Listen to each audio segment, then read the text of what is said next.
Hello दोस्तों, students आप सभी जानते हैं 2025 यूपीएससी सिविल सर्विस एग्जामिनेशन में मात्र अब 22 से 23 दिन बचे हैं और इस समय आपका स्ट्रेस लेवल बहुत ही ऊपर होता है। हमें समझ में नहीं आता कि क्या पढ़े, लास्ट मिनट टिप्स क्या होनी चाहिए, किस तरीके से हम अपनी एग्जाम की इस प्रिपरेशन को और सॉलिड कर सकें, कंसोलिडिफाई कर सकें और लास्ट मोमेंट पे एक जब रेस होती है और लास्ट मोमेंट वाली रेस होती है तो हम आगे कैसे निकल सके। मैं आज आपको वही बताने आया हूं, यानी कि 15 से 20 नंबर की गारंटी है इस वीडियो को देखने के बाद। आप सिर्फ यूपीएससी का माइंडसेट समझ जाइए, यह समझ जाइए कि यूपीएससी को प्रिडिक्ट कैसे करते हैं। यूपीएससी बहुत ही आसान है प्रिडिक्ट करना, सिर्फ और सिर्फ आप अगर लॉजिकल एंड रैशनल सोच से आगे बढ़ते हैं। मैं आज आपको प्रूफ के साथ कुछ बातें समझाना चाहता हूं। सिर्फ यहां पे मेरा एम आपको आंसर्स दिखाना नहीं है, पीवाईक्यूज का एनालाइज करवाना नहीं है। मेरा एम है आपको यह समझाना कि आप किस तरीके से अपनी लास्ट मूवमेंट पे 20 से 25 नंबर एक्स्ट्रा ला सकते हो। वो सीक्रेट्स जो टॉपर्स आपसे छुपाते हैं, वो सीक्रेट्स जो किसी को नहीं पता है और पता भी है तो उस पर हम लोग ध्यान नहीं देते हैं। आप जिस भी लेवल की स्ट्रैटेजी को फॉलो कर रहे हैं, जिस भी लेवल ऑफ प्रिपरेशन पे हैं, 1 साल हो चुका है, 2 साल हो चुके हैं, 3 साल हो चुके हैं, थम जाइए और इस वीडियो को 10 मिनट ध्यान से देखिए। आज आप प्रिडिक्ट कर पाएंगे यूपीएससी को, याद रखिएगा। देखिए, प्रिडिक्शन बहुत ही आसान है। प्रिडिक्शन मतलब वो नहीं है जो बाबा लोग प्रिडिक्ट करते हैं। मैं कोई यहां पे बाबा नहीं हूं, मैं आपके साथ फैक्ट्स के साथ बात करूंगा, मैं आपके साथ तथ्यों के साथ बात करूंगा और सारे प्रूफ्स आपको दिखाऊंगा और मैं आपको ये माइंडसेट डेवलप करवाने में मदद करूंगा। मैं ये जानता हूं रैशनल थिंकिंग बहुत जरूरी है। एक बार आपने ये थिंकिंग पकड़ ली, अगले 20 दिन में हो सकता है कि आपका पेपर क्लियर हो जाए। प्लीज इस वीडियो को ध्यान से देखिएगा। सबसे इंपॉर्टेंट चीज जो आपको यूपीएससी पर्सपेक्टिव से समझनी है ना दोस्तों, वो है कि यूपीएससी किन चीजों पर फोकस करता है, यानी कि यूपीएससी का ध्यान किन चीजों पर है। मैं आपको सबसे इंपॉर्टेंट चीज बताना चाहता हूं। यहां पे 4 मैंने इनको सब हेडिंग्स में डिवाइड किया है। सबसे पहला, common sense is the most precious gift. दोस्तों देखो, कॉमन सेंस है ना, वो सबसे अनकॉमन है आजकल दुनिया में। अगर आपके पास कॉमन सेंस है और आप स्टेबलाइज होके कामली अपने पेपर को करते हैं, बहुत सारे क्वेश्चंस आपको नहीं भी पता तो पूरे हो सकते हैं। ये बात बहुत फैक्चुअल बताई भी जाती है और कई बार टॉपर्स भी बोलते हैं कि 40 से 45 क्वेश्चंस जो हैं उसके बाद सिर्फ लॉजिकल गेस वर्क ही काम करता है और वो लॉजिकल गेस वर्क आपके कॉमन सेंस पे भी बहुत ज्यादा डिपेंड करता है।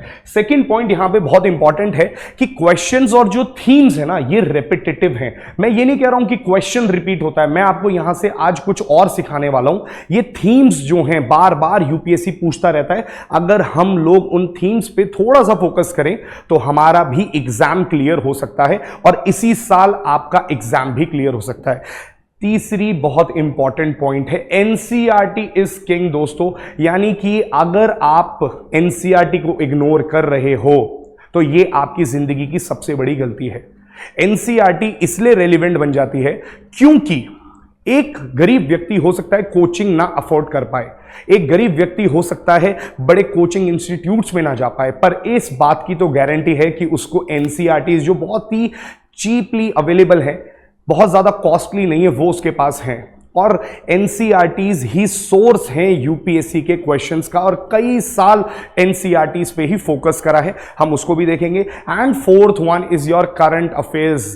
करंट अफेयर्स पे अगर आपकी मास्टरी है तो आप लोग इस गेम को जीत गए हो। याद रखना, 2 से 3 साल के यूपीएससी अब करंट अफेयर्स पूछने लग गया है। जो पहले का ट्रेंड था ना कि आज से 6 महीने पहले के करंट अफेयर्स पढ़ लीजिए, 8 महीने पहले के करंट अफेयर्स पढ़ लीजिए, ऐसा ट्रेंड खत्म हो चुका है। तो अब अगर आप चाहते हो यूपीएससी को प्रिडिक्ट करना तो आइए मेरे साथ स्टार्ट करते हैं यूपीएससी को प्रिडिक्ट करना। सबसे पहला क्वेश्चन, अब देखिए क्वेश्चन से शुरुआत करेंगे। मैं आपको यहां पे क्वेश्चन का आंसर नहीं बताना चाहता हूं क्योंकि आंसर तो आप लोग ढूंढ ही लोगे, मैं सिर्फ आपको माइंडसेट सिखाना चाहता हूं। क्वेश्चन है, if the inflation is too high, यानी कि क्वेश्चन इन्फ्लेशन के ऊपर है। वो बोलता है कि अगर महंगाई बहुत ज्यादा है तो रिजर्व बैंक ऑफ इंडिया जो है वो गवर्नमेंट सिक्योरिटीज को बाय कर लेता है। जो भी है, सही है गलत है उस पर बात नहीं कर रहे, बट यहां पे 2 इंपॉर्टेंट वर्ड्स हैं, एक है गवर्नमेंट सिक्योरिटी और एक है इन्फ्लेशन। फिर वो बोलता है रुपी जो है वो रैपिडली डेप्रिशिएट हो रहा है, यानी डेप्रिशिएटिंग रुपी की बात हुई। फिर बोलता है आरबीआई जो है वो सेल कर रहा है डॉलर मार्केट के अंदर, यानी कि एक सेंट्रल बैंक जो है सेल कर रहा है डॉलर। तीसरा देखिए इंटरेस्ट रेट और यूएसए और यूरोप की बात करता है यहां पे, और बोलता है फिर से आरबीआई जो है इसकी वजह से डॉलर्स को खरीदना चाह रहा है। अब यहां तक अगर आपको बात समझ में आई तो देखिए आगे बढ़ते हैं। अब देखो एक और क्वेश्चन यूपीएससी का, ये पीवाईक्यूज हैं, ये मैंने क्वेश्चंस नहीं बनाए हैं, ये पास्ट ईयर के ही क्वेश्चंस हैं। आप देखिए एक और क्वेश्चन कहता है government bonds, call money market, आप देखो treasury bill market, government security का एक ही टाइप है जिसको हम लोग बोलते हैं T bill. T bill is nothing but a type of government security only. तो अभी पिछले क्वेश्चन में उसने ट्रेजरी बिल के बारे में पूछा, फिर उसके कुछ सालों बाद वो क्या पूछ सकता है आपसे, गवर्नमेंट सिक्योरिटी, ट्रेजरी बिल, इन्हीं सब चीजों पे घुमाता रहेगा। अब देखिए इसके बाद आपको मैं एक और क्वेश्चन दिखाता हूं, इस क्वेश्चन पे थोड़ी नजर मारिएगा ध्यान से। कहते हैं पोस्ट पैंडेमिक, ये अभी का लेटेस्ट क्वेश्चन है, कोविड के बाद, कहते हैं कि कोविड के बाद कई सारे सेंट्रल बैंक्स जो है ना वो इंटरेस्ट रेट को हाइक करने लगे हैं। यानी देखो इंटरेस्ट रेट, सेंट्रल बैंक, वही पॉलिसी, वही थीम, वही टॉपिक, वही रेपिटेटिव नेचर। फिर से आप देखिए central banks generally assume that they have the ability to counteract the rising consumer prices. Rising consumer prices का मतलब क्या, इन्फ्लेशन। पहले क्वेश्चन में इन्फ्लेशन से शुरुआत करी, फिर यहां पे इन्फ्लेशन आया, सेंट्रल बैंक आया, इंटरेस्ट रेट आया, ट्रेजरी बिल आया, गवर्नमेंट के बॉन्ड्स आए और मॉनेटरी पॉलिसी की बात हुई। तो आप समझ रहे हो ये टॉपिक इंपॉर्टेंट है, ये थीम इंपॉर्टेंट है, बार बार यूपीएससी पूछता रहता है। एक और स्टेटमेंट देख लीजिए, बिल्कुल लेटेस्ट क्वेश्चन है, कहता है कि यूनाइटेड स्टेट्स ऑफ अमेरिका, मैंने आपको बताया था यूएसए से रिलेटेड क्वेश्चन पूछने लग गया है, सेंट्रल बैंक से रिलेटेड क्वेश्चन पूछने लग गया है। बोलता है कि यूएसए जो है वो डिफॉल्ट कर देता है तो यूएस के ट्रेजरी बॉन्ड्स पे क्या फर्क पड़ेगा। अब treasury bonds, treasury bills, government securities, बात तो एक ही है ना। अब यहां पे आप नेक्स्ट पॉइंट देखिए, USA government debt is not backed by any hard asset but only by the faith of the government. यानी कि मैं आपको क्या बताना चाह रहा हूं, ये थीम रेपिटेटिव है, इसको पढ़ के जाओ। आरबीआई क्या कर सकता है, डेप्रिसिएशन एप्रिसिएशन क्या है, डॉलर्स कब बाय करता है, कब सेल करता है, गवर्नमेंट सिक्योरिटीज क्या होती है, कैपिटल मार्केट क्या है, ट्रेजरी बॉन्ड्स क्या है, यूएसए का इंपैक्ट भारत के आरबीआई के ऊपर क्या पड़ता है, आरबीआई का इंपैक्ट यूएसए के ऊपर क्या पड़ सकता है, कैपिटल फ्लाइट किसे कहते हैं, कैसे हमारे जो मॉनेटरी पॉलिसी है वो इंपैक्ट करता है, महंगाई कैसे इंपैक्ट करती है, ये सारे टॉपिक्स को इंटरकनेक्ट करके अगर पढ़ोगे तो आपका पेपर 110% आप देखेंगे इस साल आपको क्वेश्चन मिलेगा। एक और मैं आपको यहीं से दिखाता हूं, क्वेश्चन पूछा, money multiplier in an economy increases with which one of the following. 2021 का क्वेश्चन है, मनी मल्टीप्लायर पे क्वेश्चन पूछ दिया यूपीएससी ने 2021 में। अब देखिए आप 2019 में भी मनी मल्टीप्लायर पे क्वेश्चन पूछा हुआ है।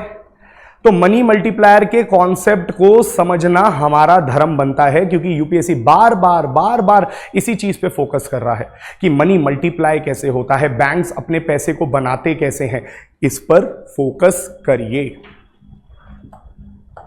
एक और पॉइंट देखो, यहां से आपको एक और चीज समझ में आएगी।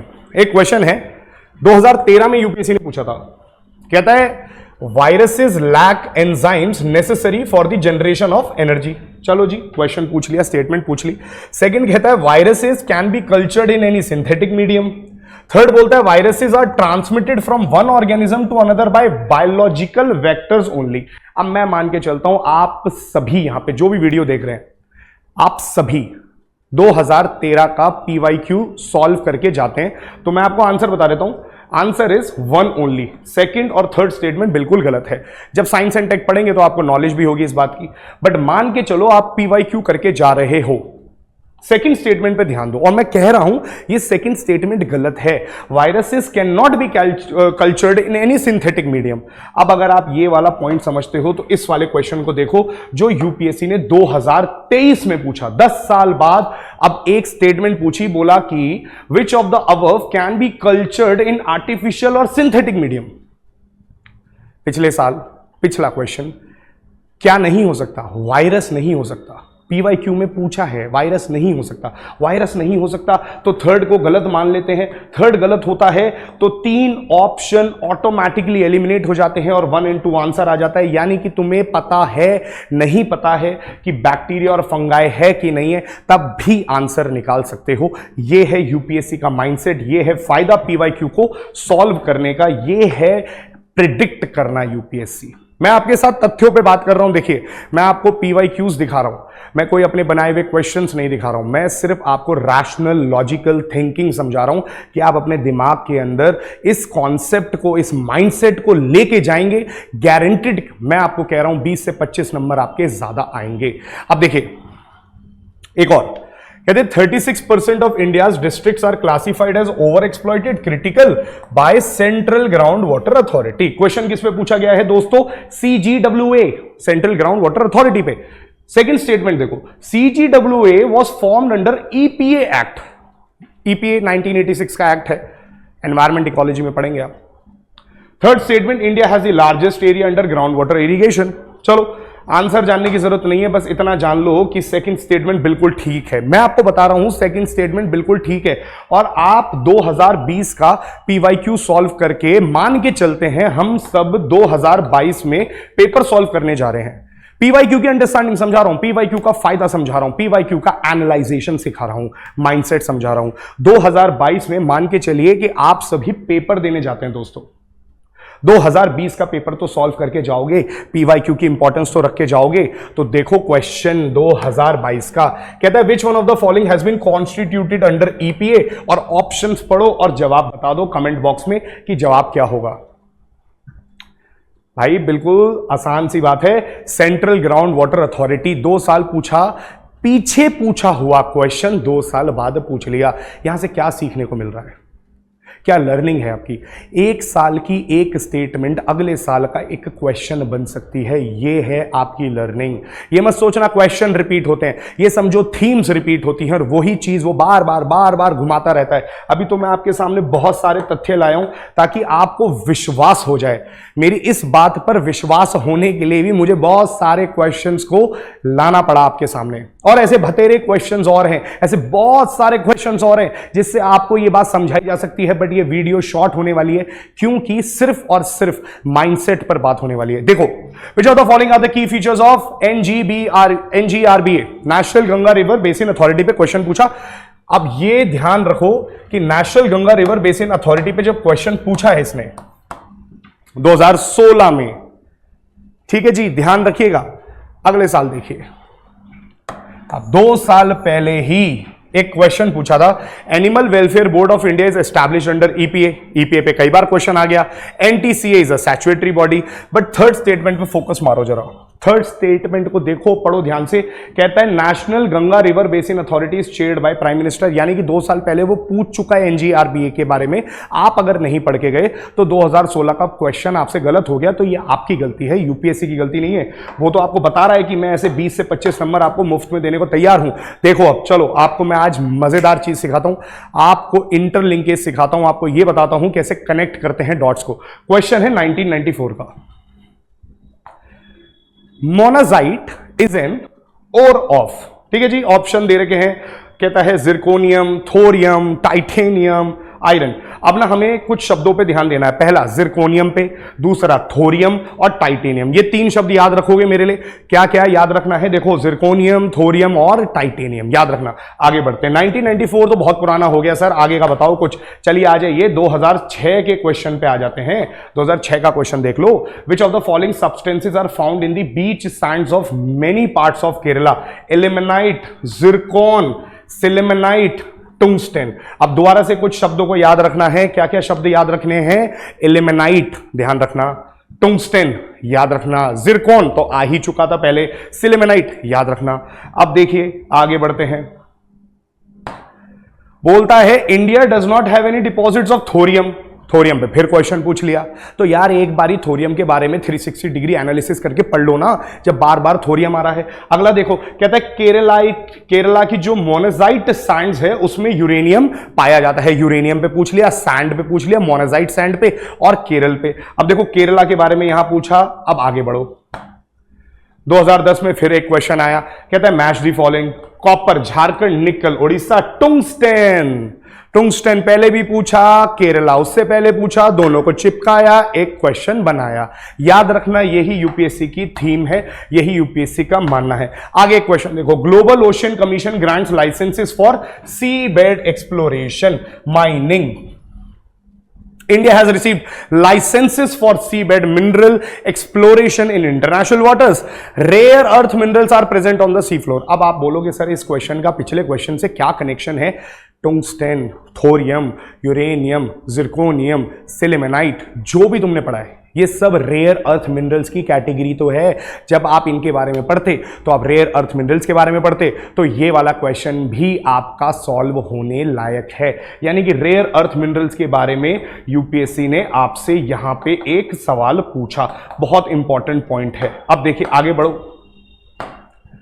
2022 रिसेंट में आ रहे हैं हम, पीछे से चले थे 1994 से 2022 तक आ चुके हैं। देखिए जी, मोनाजाइट याद है 1994 monazite is an ore of monazite is a source of rare earth. पिछले साल रेयर अर्थ के बारे में पूछ लिया, दोनों को चिपका के एक क्वेश्चन बना दिया। मोनाजाइट कंटेन्स थोरियम, थोरियम पहले भी पूछा, मोनाजाइट अभी भी पूछा। Monazite occurs naturally in the entire coastal sand, sand के बारे में पहले भी पूछ रहा है, अब कह रहा है कि भारत की सभी सैंड में मिलता है। पहले केरला की सैंड पे पूछा था।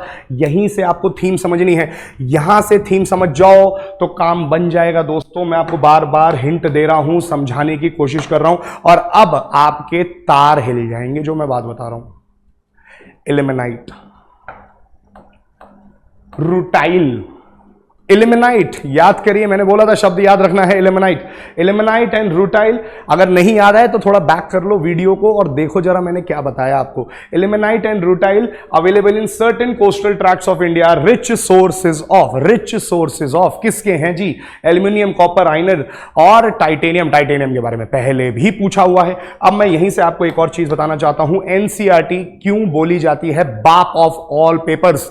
डैडी है वो, हर चीज में काम आती है। अगर आप एनसीईआरटी को इग्नोर करके जाओगे तो 8वीं क्लास की इस एनसीईआरटी का क्या है, एक चैप्टर है ये यार, और इस पे थोड़ा ध्यान दो। हाईलाइट करा मैंने आपके लिए।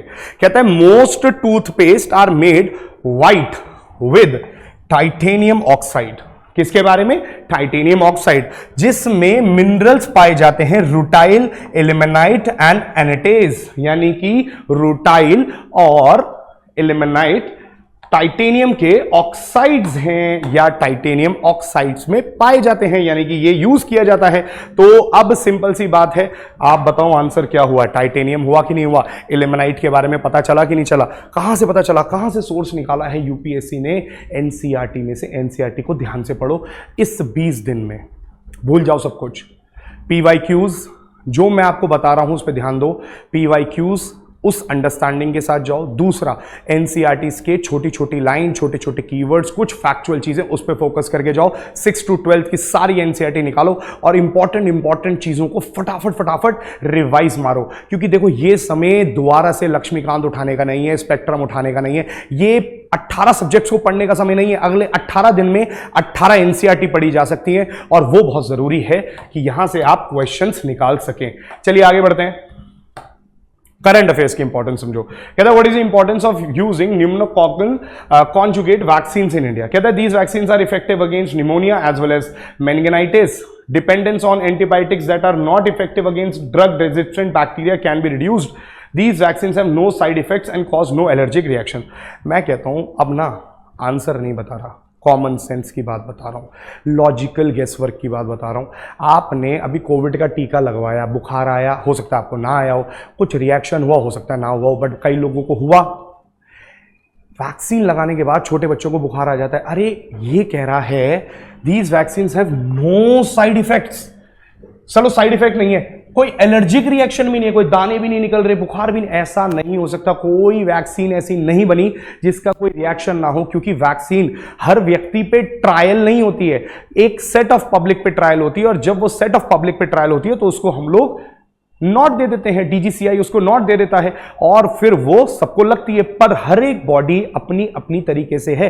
ये बहुत कॉमन सेंस वाली बात है दोस्तों। अगर आपको ये बात पता है तो 3 तो ऑटोमेटिकली गलत हो गया ना।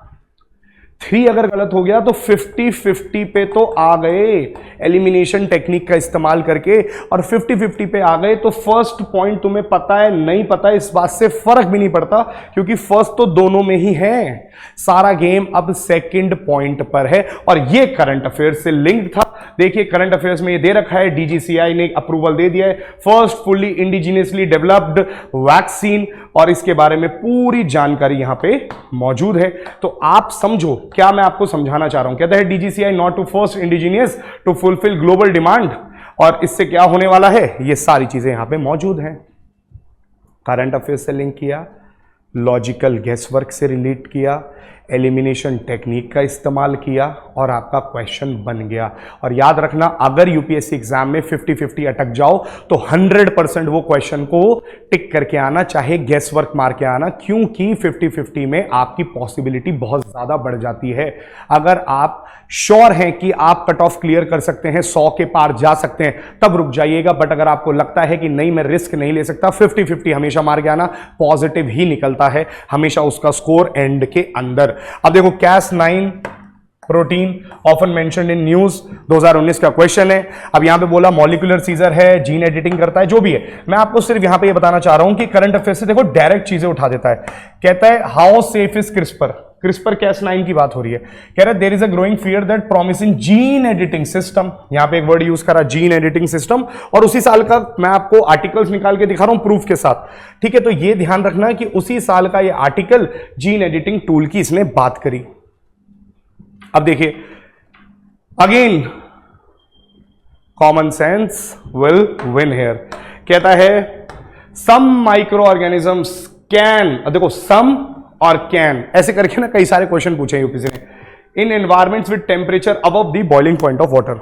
अब मेरी बात सुनो, 90% तक जो स्पीशीज हैं पानी के अंदर यानी एक्वेटिक के अंदर, वो आज तक हम पता नहीं लगा पाए, उसके बारे में नॉट इवैल्यूएटेड है, हमें पता ही नहीं है। हर दूसरे दिन एक नई स्पीशी की खोज होती है, और 85% तक लैंड पे पाई जाने वाली स्पीशीज का हमें आइडिया नहीं है।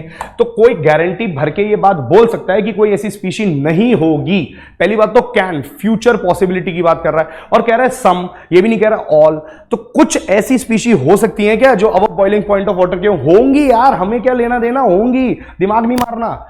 कोई प्रूफ लाके दिखा दिया 2 दिन बाद तो यूपीएससी गलत थोड़ी साबित हो जाएगा। वो जान के आपका टेस्ट कर रहा है दिमाग कि आप कंफ्यूज हो जाओ और पता नहीं क्या पूछ लिया। कह रहे some micro organisms can grow below freezing point, होगा यार, कोई हमें क्या लेना देना। Some micro organisms can grow in highly acidic, बिल्कुल होगा। अब आप समझो ये सम वाले क्वेश्चंस क्यों इस तरीके के हैं, दिमाग लगाने वाले हैं। एक और क्वेश्चन देखो, कहता है द वर्ड डेनिसोवन इस समटाइम। अब ना उस साल का बड़ा खतरनाक क्वेश्चन था, बच्चे हिल गए, कह रहे सर डेनिसोवन कहां से। ये देखो डायरेक्ट क्वेश्चन उठा दिया उसने, Denisovan lived in Tibetan प्लेटू, fossil shows 2019 पूछ लिया क्वेश्चन। तो आपको ये सारी चीजें समझनी पड़ेंगी। देखिए एक क्वेश्चन पूछा इसने, टू स्टेट सोल्यूशन किसका नाम है? टू स्टेट सोल्यूशन के बारे में बात हो रही थी दोस्तों। अब देखो टू स्टेट सोल्यूशन न्यूज में है। जब वो न्यूज में है तो ये आपका धर्म बनता है कि आप उसे पढ़ें। अब आप 20 दिन में सारे न्यूज़पेपर्स को कवर नहीं कर सकते, कोशिश करिए कि मैगजीन्स को ज्यादा से ज्यादा रिवाइज करें, मल्टीपल टाइम्स रिवाइज करें, रिवाइज करते रहो, करंट अफेयर्स पे फोकस करते रहो। करंट अफेयर्स, अब आज के करंट अफेयर्स नहीं, मई के करंट अफेयर्स पे बहुत ज्यादा फोकस नहीं करना है। आप याद रखना करंट अफेयर्स अगर आपको फोकस करने हैं तो आप पिछले मई से लेकर दिसंबर तक के ज्यादातर करंट अफेयर्स को फोकस करें, मैक्सिमम इस वाले टाइम पीरियड पे करें, यह आपके लिए बहुत जरूरी है। Experiment will employ a trio of spacecraft flying in formation in the shape of, और ये सारी इन्होंने लिख दी कहानी यूपीएससी ने और दे दिया लीजा पाथफाइंडर है या इवॉल्व्ड लीजा है, ये 2 नाम है। अब देखो क्वेश्चन पूछा है दोस्तों कब, 2020 में, 2020 का क्वेश्चन है ये यूपीएससी का। और अगर मैं आपको ये वाला आर्टिकल बताऊं, this article was given in 2016-17, यानी कि 3-4 साल पहले का एक आर्टिकल, और वो उठा के पूछ लिया। अब क्या यहां पे लिखा है कि भाई लीगो डिटेक्टर क्या है, ईलिसा प्रोजेक्ट क्या है, सारी चीजें दे रखी हैं। आपको सिर्फ और सिर्फ न्यूज़पेपर्स पे फोकस करना आना चाहिए। जीनोम एडिटिंग की बात कर रहे, जीनोम एडिटिंग टूल क्या है, ये सब दे रखा है यूपीएससी ने। अब चलो एक और क्वेश्चन कॉमन सेंस पे आपकी बात करते हैं आज, रिगार्डिंग AIIB। कहता है AIIB के रिगार्डिंग क्वेश्चन पूछा है, बोलता है AIIB में ना 80 मेंबर से ज्यादा है, हमें क्या क्या पता भाई 80 से ज्यादा है, चलो कोई बात नहीं, डरने की जरूरत नहीं है, आगे बढ़ते हैं। कहता है AIIB में एशिया के बाहर कोई मेंबर नहीं है। भाई हमें नहीं पता, हमको तो पढ़ाया भी नहीं था। कोई भी सीरियस एस्पिरेंट को ये 2 पॉइंट कभी किसी टीचर ने नहीं पढ़ाए होंगे, क्योंकि उस टीचर ने भी नहीं पढ़े होंगे। ये पता नहीं यूपीएससी ने कहां से ही पूछ लिया। हमने भी किसी को नहीं पढ़ाया था आज तक, मैंने अपने स्टूडेंट्स को भी ये पॉइंट नहीं पढ़ाया था। मैंने स्टूडेंट्स को और हर टीचर ने जो सीरियस एस्पिरेंट है उसको ये बात पता थी कि India is not the largest share holder, India is not the largest, China is the largest. उस साल का करंट अफेयर था, बहुत बार आया कि India is the largest borrower of AIIB, हम पैसा ले रहे हैं, चाइना इसमें लार्जेस्ट शेयर होल्डर है। अगर आपको पता है कि 2 गलत है तो ऑटोमेटिकली 2 ऑप्शन एलिमिनेट हो जाते हैं, और 2 ऑप्शन एलिमिनेट होने के बाद याद रखो फर्स्ट स्टेटमेंट सही है गलत है हमें लेना देना भी नहीं है, क्योंकि फर्स्ट तो दोनों में ही है, तो 1 तो ठीक होगा ही होगा। और अगर 1 ठीक है मेरे भाइयों बहनों, अब मेरी बात सुनो, बहुत ही इंपॉर्टेंट बात बता रहा हूं, 1 ठीक है मतलब वो खुद बता रहा है, कह रहा है 80 मेंबर से ज्यादा हैं। थर्ड में कह रहा है एशिया के बाहर कोई नहीं है। कॉमन सेंस लगाओ, क्या एशिया में 80 कंट्रीज हैं? अगर एशिया में 80 कंट्रीज नहीं है तो कोई ना कोई बाहर का तो होगा ना, तो आंसर 1 ओनली बन जाएगा ना। मैं आपको यहां से क्या समझाना चाह रहा हूं, ये मत सोचो मैं आंसर सिखा रहा हूं आपको, मैं आपको ये बता रहा हूं कि यूपीएससी ऐसी स्टेटमेंट डालेगा जो आपने नहीं पढ़ी होंगी। कामली उन स्टेटमेंट्स को पढ़ना, हो सकता है एलिमिनेशन के माध्यम से ही आप अपना आंसर निकाल लें। हमेशा याद रखिए उन 4-5 स्टेटमेंट जो भी स्टेटमेंट्स आती है उसमें से उस स्टेटमेंट को पहले पढ़ो जो तुम्हें आती है, और पढ़ते ही एलिमिनेशन की टेक्निक का इस्तेमाल करो। कम से कम 30 से 40 बार ऐसा होगा कि एलिमिनेशन से ही क्वेश्चन आपका निकल जाएगा, नहीं तो 50-50 तक पहुंच जाओगे। फिर आप अपना लॉजिकल गेसवर्क इस्तेमाल कर सकते हो। बहुत इंपॉर्टेंट पॉइंट है, याद रखना, लास्ट मिनट टिप्स की बात हो रही है। कहता है with reference to Indian laws about wild life protection, पहली स्टेटमेंट देखो, कहता है wild animals are the sole property of the government. वाइल्ड एनिमल्स सरकार की ही प्रॉपर्टी है, ऐसा तो कहीं नहीं लिखा है। कई सारे, अब मैं आपको बोलता हूं फॉर एग्जांपल, एक वाइल्ड एनिमल है जो कि एक वर्मिन है, उसको मारना अलाउड है, तो वो सरकार की प्रॉपर्टी कैसे हो गया? यानी सोल प्रॉपर्टी ऑफ गवर्नमेंट नहीं भाई, जरूरी तो नहीं है। चलो ये छोड़ दो, अगर मान लो तुम्हें ये भी नहीं पता, सेकंड पॉइंट पढ़ो। कहता है when a wild animal is declared protected such animal is entitled for equal whether it is found in protected और आउटसाइड। चलो हो सकता है आपको ये भी ना पता हो, मैं मान के चलता हूं। थर्ड स्टेटमेंट तो लॉजिकल गेसवर्क से निकल जाएगा ना मेरे भाइयों बहनों। कहते हैं apprehension of a protected animal becoming a danger to human life is a sufficient ground for its capture. मतलब सुनना मेरी बात, वो ये कह रहा है, कितनी बढ़िया बात है, कहता है एप्रहेंशन का मतलब क्या है कि सिर्फ मुझे लग रहा है, मुझे डाउट है कि कोई जानवर मेरे पे अटैक कर सकता है। हिंदी पढ़ लेना नहीं तो, अगर इंग्लिश ना समझ में आए तो कहता है कि अगर मुझ पे, मेरे को डाउट है कि शेर मुझ पे अटैक कर सकता है तो वो मारने लायक है। अरे भाई ऐसे तो सारे जानवर किसी ना किसी पे अटैक कर सकते हैं, मेयर एप्रहेंशन नहीं है। सिर्फ आपको लग रहा है उस बात से जानवर को मार नहीं दिया जाएगा। अगर थर्ड गलत है तो ये 2 ऑप्शन तो ऑटोमेटिकली गलत हो जाते हैं, और ये 2 ऑप्शन गलत हो जाते हैं तो सेकंड तो ऑटोमेटिकली ठीक है ही ना। सारी कहानी फर्स्ट पर आके रुकती है। मैं क्या कह रहा हूं, 50-50 तक तो पहुंचे। ये लॉजिकल गेसवर्क्स और ये फैक्चुअल अंडरस्टैंडिंग आपको लगानी पड़ेगी। जैसे एक और क्वेश्चन पूछा, अब बताओ इसका आंसर क्या होगा, कमेंट बॉक्स में जल्दी से बताओ। सम मशरूम, सम मशरूम, सम मशरूम। अरे भाई सम होगा ही होगा, हमें नहीं पता, आज तक कोई भी चीज 100% आइडेंटिफाई नहीं करी जा सकी, क्योंकि द हिंदू के अंदर हर दिन एक नई स्पीशी निकलती है। वेस्टर्न घाट्स में, ईस्टर्न घाट्स में, नॉर्थ ईस्ट के एरिया में, हिमालयाज में। हो सकता है कल आके कोई क्लेम कर दे कि कोई मशरूम ऐसा है जो बायोल्यूमिनेसेंट है, कोई मशरूम ऐसा है जो साइको एक्टिव प्रॉपर्टीज रखता है। तो सम मतलब अब दिमाग से गेम खेलना है। ये लॉजिकल गेसवर्क्स हैं सारे। ये देखिए, some species of turtles are herbivores, some species of fish are herbivores, some species of marine mammals, some species of snakes. मार दो ऑल ऑफ द अबव बिना सोचे। अब देखिए एक और चीज, कहते हैं in which of the following groups are all 4 countries members of G20। मैं आपको यहां पे एक टेक्निक सिखाना चाह रहा हूं।